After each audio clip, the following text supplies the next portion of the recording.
حقیقت یہ ہے قرآن اعلان کرتا ہے ظہر الفساد فی البر والبحر بما کسبت ایدی الناس لیذیقہم بعد الذی عملوا لعلہم یرجعون کہ یہ جو کام یا پھر جو ہمارے ہاتھ میں آ رہا ہے یہ ہمارے عملوں کا نتیجہ ہے. ہم جیسے عمل بھیجیں گے اللہ کے ویسے ہی فیصلے اتریں گے.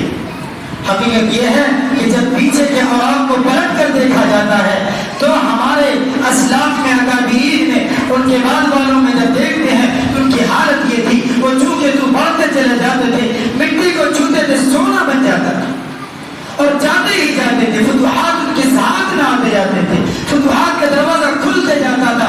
حقیقت یہ تھا وَاعْتَصِمُوا بِحَبْلِ اللَّهِ جَمِيعًا انہوں نے اللہ کی رسی کو مضبوطی سے تھام رکھا تھا. اللہ کی مدد نصرت المدد. ہم نے آج اللہ کی رسی کو چھوڑا ہے تو آج ہم ذلیل و خوار ہو رہے ہیں رسوا ہو رہے ہیں.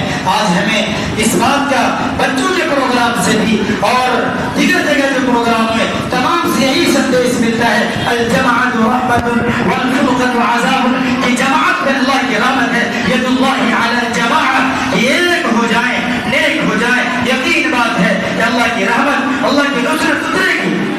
اگر ہم اسی طرح منتشر رہے پارا پارا رہے پھر ہمارا کوئی پرسان حال نہ ہوگا. ایک ہو جاؤ تو بن سکتے ہیں خورشید مبین. ایک ہو جاؤ تو بن سکتے ہیں خورشید مبین. تین بکھرے ہوئے تاروں سے کیا بات بنے. اب میں اپنی بات کو طول نہ دیتے ہوئے اب میں سرپرست اعلیٰ اپنے مربی و مشرق کی طرف چلتا ہوں. اس شعر کے ساتھ منفعت ایک ہے اس قوم کی نقصان بھی ایک.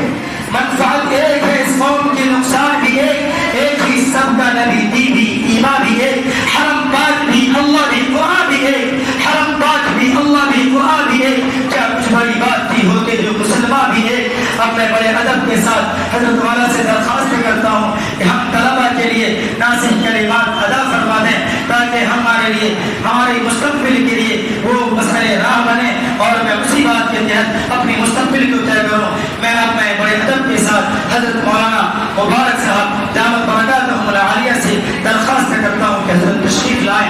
ہم طلبہ کو کچھ ناصح کلمات سے سرفراز فرمائیں.